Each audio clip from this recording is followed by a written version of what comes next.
भाई होकर भी नाग और गरुड़ दोनों एक दूसरे के जानी दुश्मन कैसे बन गए? ऋषि कश्यप, इनकी कई पत्नियां थी, लेकिन मुख्य रूप से इनमें प्रजापति दक्ष की 13 पुत्रियां थीं और उन्हीं में थी कद्रु और विनीता। इन दोनों बहनों ने ऋषि कश्यप की निस्वार्थ भावना से खूब सेवा की और इससे खुश होकर ऋषि कश्यप ने उन्हें वरदान मांगने को कहा। तो पहले कद्रु ने 1000 नाग पुत्रों का वरदान मांगा और शेष नाग, वासुकी और दक्षक जैसे शक्तिशाली नाग भी उन्हीं के पुत्र थे।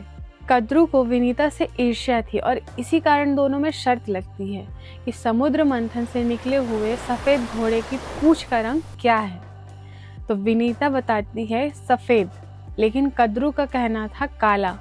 कद्रु जानती थी कि वो ये शर्त हार जाएगी और इसीलिए उसने अपने पुत्रों को आदेश दिया कि वो घोड़े की पूंछ में लटक जाए ताकि घोड़े की पूंछ काली दिखे। और आदेश के अनुसार उसके पुत्र छल करते हैं और घोड़े की पूंछ पे लटक जाते हैं, जिससे पूंछ काली दिखती है और विनीता हार जाती है और परिणाम स्वरूप उसे कद्रु की दासी बनना पड़ता है। विनीता ने ऋषि कश्यप से सिर्फ 2 पुत्र मांगे, लेकिन उनकी एक शर्त थी कि मेरे पुत्र भले ही संख्या में कम हो, लेकिन वो बल और तेज में कद्रु के 1000 पुत्रों से श्रेष्ठ होने चाहिए।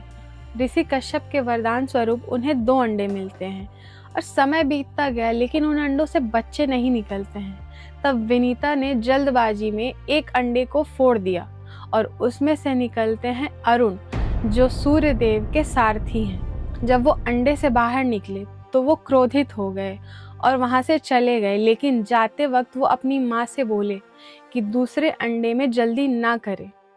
इसी तरह समय बीता और विनीता के दूसरे पुत्र यानी कि गरुण का जन्म हुआ। जब गरुण को अपनी माता की दास्ता का पता चला तो उन्होंने कसम खाई कि वो अपनी माता के साथ हुए छल और अपमान का बदला जरूर लेंगे। और तब वो वहां से जाते हैं अपनी माता को मुक्त कराने कद्रु और उनके नाग पुत्रों के पास। लेकिन जब वो वहां पहुंचते हैं तो उन्होंने उनकी माता को मुक्त करने के बदले स्वर्ग से अमृत की मांग की और तब गरुण उनकी शर्त स्वीकार करते हैं, जिससे देवताओं और गरुण के बीच एक युद्ध होता है और उस युद्ध में गरुण जीतते हैं और स्वर्ग से अमृत लेकर निकल पड़ते हैं।